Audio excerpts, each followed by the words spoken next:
윌리엄 블레이크는 뭐 이런 유형의 그림들이요. 요정들과 춤을 추는 오베른과 티타니아라는 뭐 굉장히 환상적이고 아름다운 그림들을 많이 그렸습니다. 그리고 그 굉장히 긴 시도 많이 썼고요. 블레이크의 그림을 특히 좋아했던 사람이 얼마 전에 세상을 떠난 스티브 잡스입니다. 잡스는 몇몇 화가들을 특히 좋아했는데요. 자기가 특히 아이디어가 잘 안 나오고 이렇게 좀 뭔가 비즈니스에서 막혀 있고 그럴 때 블레이크의 그림과 시를 읽으면서 그 영감을 받고 그런 것을 즐겼다고 합니다. 자, 블레이크는 자신의 시에서 뉴턴의 어떤 비전을 외눈박이 시각이다라고 얘기를 합니다. 그러니까 우리가 양눈으로 세상을 보는 게 아니라 한눈으로 세상을 볼 때 어떤 문제가 있듯이 뉴턴의 그런 비전이, 뉴턴의 과학이 이러한 그 외눈박이 시선이다 라는 비판을 하고, 신이 우리로부터 뉴턴의 이런 외눈박이 어떤 비전으로부터 우리를 깨어있게 하소서 라는 그런 식구를 짓기도 합니다.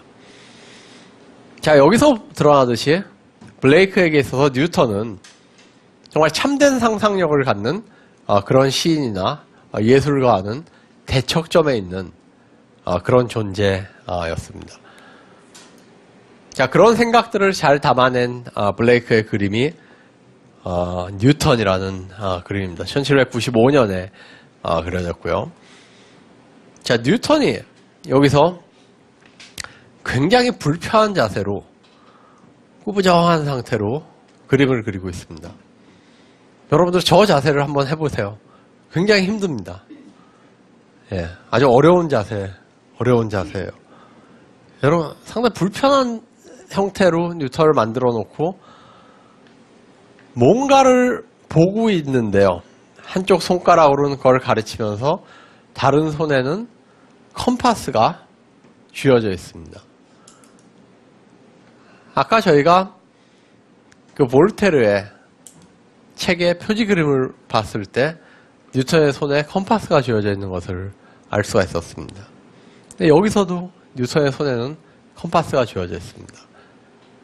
뭔가를 재고 있는 것 같기도 하고 뭔가를 그리고 있는 것 같기도 한데, 그 그림을 보면은 삼각형과 반원입니다. 삼각형과 반원. 예, 저게 의미하는 바는 뉴턴이, 혹은 뉴턴의 추종자들은 뉴턴이 기하학을 사용해서 세상의 비밀을 밝힌 것처럼 떠들고 선전하는데, 사실 뉴턴이 한 거는 저런 일이다라는 거죠. 삼각형과 반원. 예, 그걸 보고 세상의 비밀을 밝힌 것처럼 선전을 한 그런 것에 불과하다라는 게 블레이크의 메시지입니다. 예, 여기서 뉴턴은 블레이크가 그린 또 다른 그림인 태고의 나날들이라는 그림에서 나오는 신적 존재와 상당히 비슷합니다. 이 태고의 날들의 그림에서도 등장하는 신이 세상을 컴파스로 재고 있습니다. 그런데 이 신은요, 일반적으로 기독교에서 혹은 당시 종교에서 세상을 창조했다고 알려진 그런 전지전능한 신과는 상당히 다른 존재입니다. 이 신은 블레이크가 유리진이라고 명명했던 신인데요. 어떤 신이냐면은 일반적으로 전지전능한 신에서 상상력이 빠져나간, 즉 이성만으로 움직이는 그러한 존재입니다. 블레이크에 따르면 굉장히 위험한 존재입니다.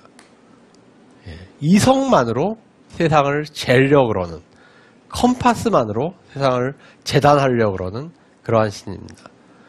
블레이크는 뉴턴이 이 유리진의 화신이라고 생각을 했습니다.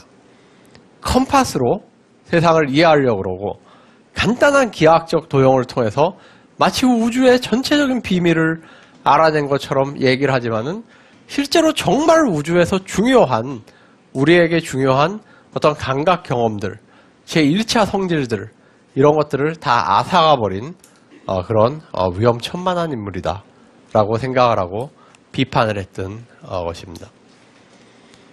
예, 그래서 마지막인데요. 그래서 영국의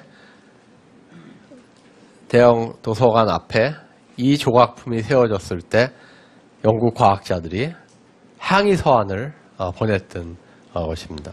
당시 영국 과학자들은 신문에, 네이처와 같은 과학 잡지에 항의 서한을 보내서 이 작품이 블레이크가 사실은 뉴턴을 얼마나 오해하고 있었던 그런 상태에서 그려진 그림을 모델로 했던 작품이고, 따라서 영국의 자랑거리인 뉴턴을 근거 없이 비난했던 그런 작품이다.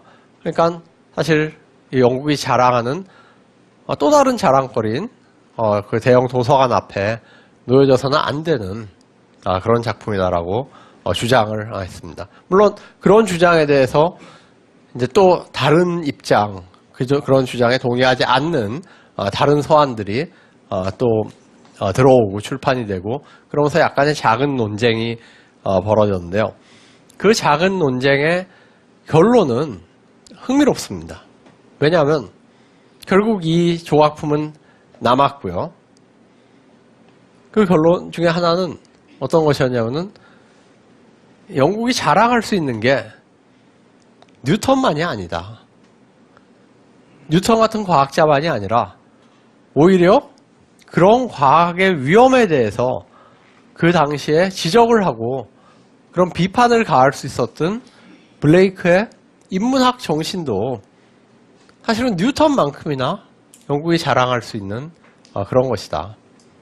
그래서 어떻게 보면은 과학과 인문학을 다 담고 있는 이 도서관의 상징물로서 이 이상 더 좋은 것이 없다 라는 작은 결론이 얻어지면서 한 과학자가 그거에 대해서 논평하기를, 과학에 대해서 화를 내거나 과학을 싫어하는 것보다 사실 무관심이 더 위험하다.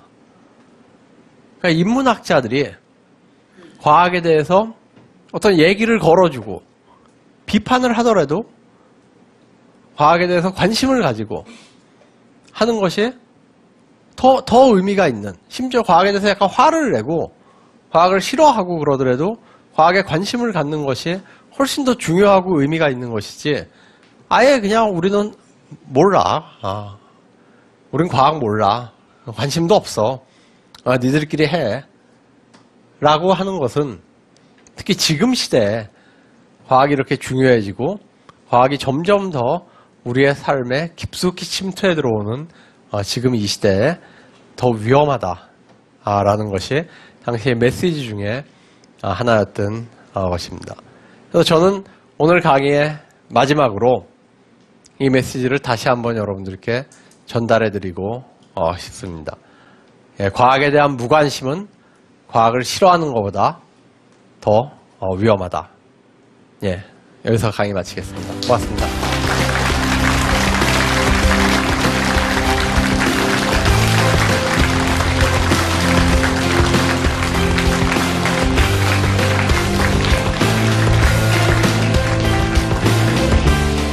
라부아지에는 상당히 일찍부터 자신과 같은 식으로 생각하는 것이 과학에서의 혁명을 가지고 올 것이다 라고 생각을 했습니다.